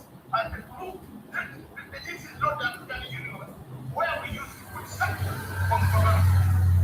We used to put, not Baba, when the other general in your place, when he was slaughtered, we put sanctions on them, not them here. That is the type of African Union that we want. But the African Union of today is boring, zero. There is nothing there. I don't know why our leaders go to smell of perfume, each other's perfume, and the clothes. Nigeria and the leader comes, penetrating those things of yours. I don't want to go to that place anymore. And then go to see President Abiy, Prime Minister Abiy Ahmed. He has done something in fact, you can be happy to go and see him at the Sabbath because he has done something. He has not stolen your friends. They have stolen and they are vomiting all this. Now, how can a Sunday leader come to tell another African leader that's okay back? Because there is no way, my sister, that African Union will ever sit down seriously. The people who used to sit down and they, the few remaining like us are not, unfortunately, not. We are very well educated, better than some idiots there, but they cannot give you a place because you criticize their place. And now, Dr. Matanga, if I may come in here, Dr. Matanga, you believe the African Union took place and she would expect not from it, but what can individual countries on a bilateral level, for example, Nigeria, or what actions can they take to send a strong message? The Ghanaian president, for example, talked about conversations about ICC, but you've also discussed that, I think, mentioned that but if these messages are not sent, there's no strong message. This is not the first wave of xenophobic attacks we're seeing in South Africa. It's likely to come soon. So what can concrete for an individual level, for example, Nigeria, what can we do? There are talks of nationalization of South African businesses and other things like that. Stop importing state. The nationalization of property of South Africa will not pay the people they kill. So Nigeria should now list down the people they are returning. Do it the Ugandan way. Do it the President Museveni way. Everybody whom we are evacuating from South Africa. We are recording what you left back. I left the house, this is the land time. I left the car, this is the logbook. I left the school. Many Ugandans have many schools. So Nigerian government should not overreact, but now sit down with the people coming back and they record every property they have. Put a bill. This case is not the case for International Criminal Court. Unfortunately, some of the government, they have very poor lawyers. This case can go to International Court of, we can go for reparations in another court next to ICC. Ask Dr. Matanga. They are there to not to contact me. We can talk for the first time if you want any advice. Because represent Nigeria there lies to Tinubu. This case can be well documented with each and every lost property. And then we put down the total figure. And let's all African countries start flash this. This list. Uganda is doing it. Ghana is doing it. Kenya is doing it. Malawi is doing it. Mozambique is doing it. Let's get this money. The reparation. Let's get enough money done it. Let's pay back. Let's about to pay the fee. Let's teach something in Africa. You know you repunish them more. You repunish them more than destroying their property or confiscating their property. No, let in the law. Let's go to court. There are courts. They are not the other courts can be solved. The case of that matter cannot be solved by ICC. That's the case because in South Africa, you need now to go to South Africa and raise the matter. You know the South African court because South Africa, the court ICC is complementary to the state. ICC does not interfere into internal affairs until there is an overflow and a failure to do that. But the ICJ, we can now call ICJ. The South Africa went to ICJ and they said Israel is killing Palestinians. We can also call ICJ all African countries that have lost their people and put a agreement in South Africa. If they don't know how to write it, then there is no way saying me today. Look at calling and writing it on a pro bono basis for your government because it seems the government general is also confused. They should not retaliate against South Africa. By the way, in South Africa, don't forget, only got independence in 1994. We got independence in 1961 for Nigeria, Uganda 1962, with some of the people beating us those on the days they got independence. So for us, we are ordered, for us to be sponsored to remove apartheid. Let's behave like elders and maybe teach South Africa the way forward by going to say, this is our bill, $10 billion. Another country comes with the bill, $5 billion. Another bill comes 5, 2, 3, 4. Let each country count for the laws to teach South Africa to say what happened. Because the president is probable. So he should have directed the police. That's why you see Tinubu has now directed the police to arrest the man who had created the office closer to him. And he was making money near his house. So this Ramaphosa should have directed police to arrest those people and put them in. So the responsibility lies for the president now to say, if he doesn't talk, let's give him a bill. Don't retaliate by beating South Africans. Don't retaliate by sending them away. Some of them are not even aware that their government elected them. So, for us in Uganda, we have not touched MTN. We have not touched South African banks. We are doing some ego bypass.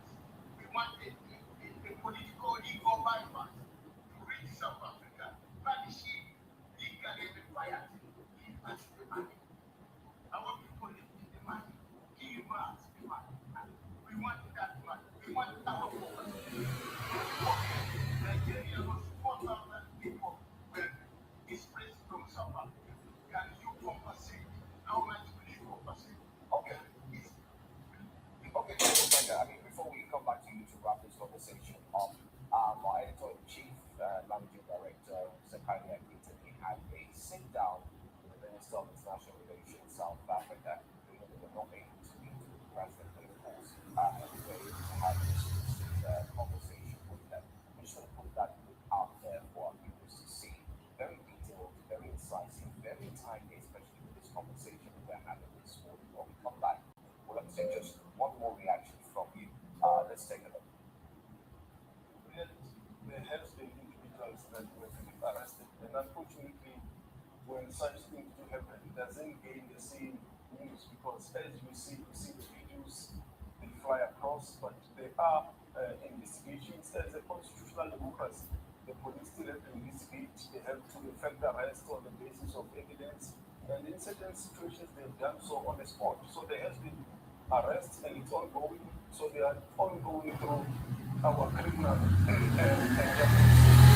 So this is what the South African government has been saying from the beginning, that anyone involved in this type of criminality must be dealt with by the law enforcement, and that the responsibility to enforce immigration laws is the responsibility of the lawful authorities of the state, and that is what they've been doing. The president also announced a 5-point plan to deal with all these issues, because indeed there are issues that do cause some of this irritation from various communities, and these issues, some of the issues that we were engaged with from the message we've received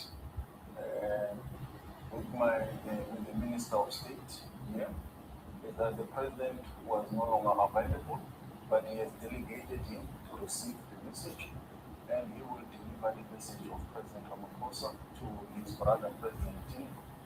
He will receive the message. I don't know if you call that snapping or not, but he will receive the message. We had a very robust engagement on this issue with the highly powered delegation from the Foreign Affairs Ministry of Nigeria, with various ambassadors, the Secretary of State, a highly empowered delegation that said has been mandated by President Tinubu. So it's up to the Nigerian media. If the Nigerian media interpret that as nothing, I don't know. I don't interpret it as nothing, because we had a discussion. We had a robust one. We shared our issues that and the message that we had to deliver on behalf of President Ramaphosa, and that message we were given assurance that it will reach President Tinubu. So the message will receive the intended recipient, and for us, that is what was important, and that is the important substance of the delivery of the message and the discussion that we had. As I've said, it was very robust. The message from the South African government is that we condemn any form of xenophobia or any related intolerance.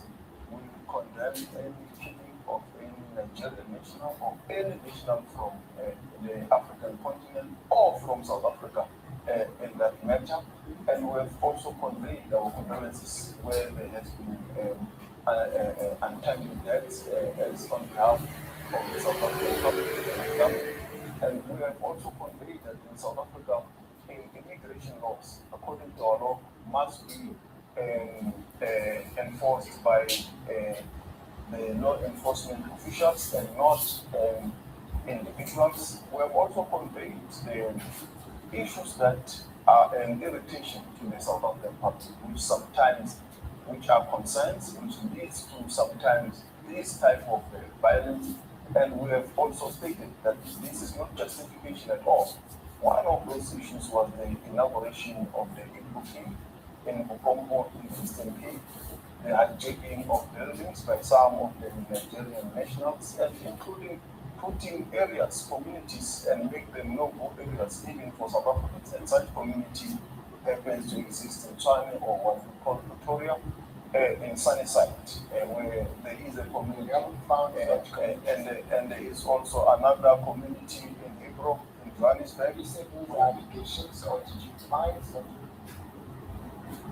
Alright, so you can catch all the detailed interview with the Minister of International Relations, Robert Labola, right there, speaking with the Managing Director, Editor-in-Chief, New Central, Zakaria Kintabi, where he said that they're doing a lot.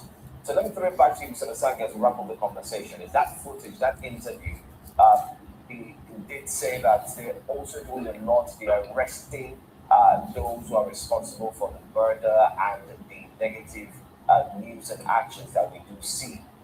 He says it's not in their place. He doesn't know what we do, what we report here in Nigeria. Do you think the South African president and his team, do you think they're doing enough to douse the fire in terms of information sharing and also enlightening the Africans as a whole concerning what they do?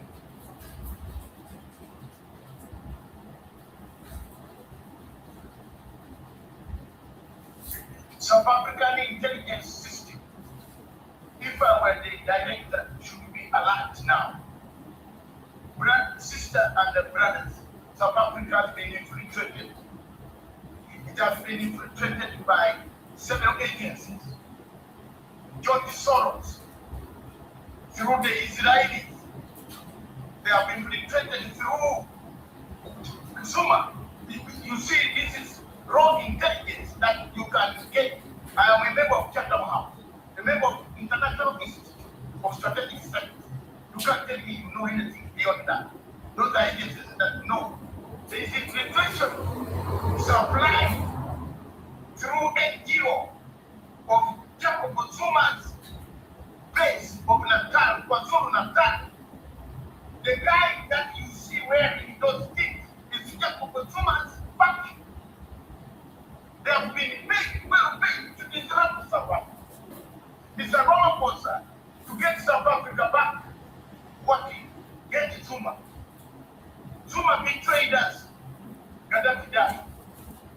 He told the ambassador to vote. If he had abstained, the resolution would have collapsed. We have kept quiet. Now Zuma has never condemned this openly. So if I were the director of intelligence of South Africa, the focus would be on internal dynamics of Zuma, the group in KwaZulu Natal. You see, let me come on the other side. Some of our brothers also behave badly. Why do you go to create a kingdom in another country? That is also bad manners. But that does not mean you kill them. 2 or 3, South Africa is facing a very dangerous international, advocacy. The government for the 19 months left for Trump and the Elon Musk, I'm telling you people, and I will call me back on this field. You, the 3 of you, need not to call me, especially that the younger man down there, my brother there always knows what I told, never goes wrong. South Africa is going to be disrupted by the CIA systems across the Atlantic Ocean. You watch and see. The remaining 19 months of Trump in power will find Trump has already said South Africa is expelling the whites. There is a genocide there. That's the assumption in the white. I want to quarrel with the Sudan Wales and other people, friends of mine there. What is the genocide there? Now South Africa, instead of being friendly to all of us, so that we can help them to see that they change the foreign policy, South Africa is not talking. This foreign minister is a great friend of mine. He has tried, bro. He has tried all of you, madam, and the 2 gentlemen. But he cannot try without arresting the countries. The countries are still talking on TV. They are on national TV telling us we are coming for you. There is a woman who is related to Zuma. That lady who is called Zuma. Why can't you arrest this guy? Put her, this lady, put her through the court system and say, why are you inciting the public? If there are people who are illegal, it is not your role as a goon to go and take the law in your hands to kill us. For us, as Ugandans, and I want to thank the chief editor, your managing director there, a great friend of mine. We have done a lot for Africa. We are going to keep going and keep asking those questions.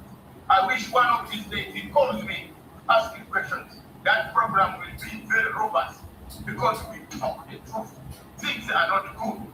The man says we have arrested some people and we are investigating. You waited to investigate when people were dying. Surely, tell me, why was he waiting? Waiting for God, for Jesus to come to celebrate the goons and against people whom you beat on the streets. Practice. That is not the way things are doing. We should do it Africa. For me, I am an African elite. My experience has taught me there is one thing. Africa needs to go back to the drawing table. And we agree with you. Africa really needs to go back to the drawing table. Thank you so much, Dr. Masanga, for a well incisive conversation we've had with you this morning. We'll wait to hear some more, but don't forget that the exclusive interview with the Minister of International Relations will air on Friday at 5 p.m. So make sure you tune in. And actually tomorrow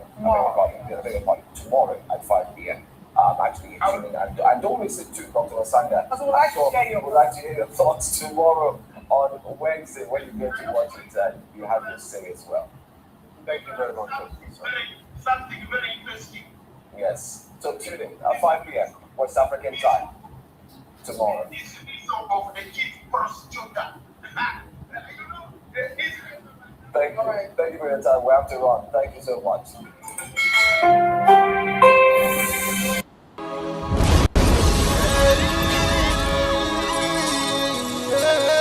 This is from Biafra's Got Talent. We are letting Biafrans know the reason why we should remember those who gave their lives for us, those who died, that we may live. You died to end my suffering. You died fighting for my freedom. Your blood is the seed of redemption. You are my inspiration. The deed no wrong with them, military shots at them. 67 to 70, we remember them. 2016, 38 May, memory still lives in our mind till today. Wonder why they refuse to publicize the genocide. The world media turn blind eyes to our plight. It's time to arise, land of the rising sun. Let's rise one more time, let's rise. Yo, we will never forget our fallen heroes. Those who gave their life for us. Onitsha massacre, Ipocha massacre, Aba massacre. We remember you. Alright. Tell them I tortured me, oh. Remember when me tell you say I tortured me, oh. Yeah, I remember that one that called us a Bruce Mero. But the way you go like a papa nuku. Oh, then the way you me tell you what I look pandi, what pandi samiro. Me tell you what I day. For we just all under us, man, I tell you what I am. Me never give up, me tell them heroes, I want to promise you something today. We must fight together, no retreat and no surrender. We must hold them down till the end of time. The most important thing is that we will restore Biafra. May your soul rest in peace. I look up to the sky with tears in my eyes. For other Biafrans and for freedom had to die. We will never forget you as the days go by. You are always in my heart, forever be apart. They fought for our freedom. They died for our freedom. They fought the Nigerian soldiers in the war front. Without food, without guns. For our freedom, for our life, for our own good, for our children. We love them, our heroes. We want them. My heart bleeds when I saw them slain. Where will I be now if not then? They will remain indelible in my heart forever, forever, forever, and ever, and ever, and ever. We serve in your plantation, and the way you paid us back with your bloody starvation. We bled in our history that the death of my people is a mystery. No going back to get to a victory. I had a voice now call for vengeance. I never get bombed, I'ma blow like a vengeance. Yo, we will never forget our fallen heroes. Those who gave their life for us. Onitsha massacre, Ipocha massacre, Aba massacre. We remember you. Alright. Where will I be now? If not you, you died at Mali.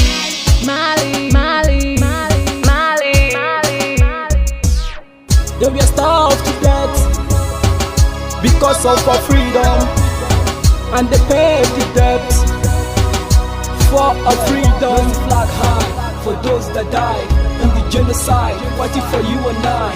There is pain in the heart, we bleeding inside, tears in the eyes, so I'm falling here. This is for my fallen heroes. Give them a motivation, people. It's It's like I'm looking at myself in the mirror. Cause to be a cast, I need to be a nurse. If we did not retire, They pay the ultimate price. They die for me, for the freedom of my unborn child. We live for the legacy.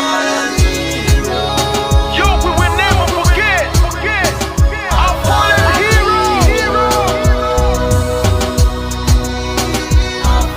Onitsha massacre, Iwata massacre, Aba massacre. We remember you. Alright.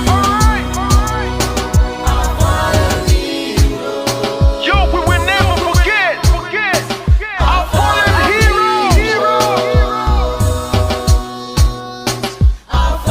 Onitsha massacre, Iwata massacre, Aba massacre. We remember you. Alright.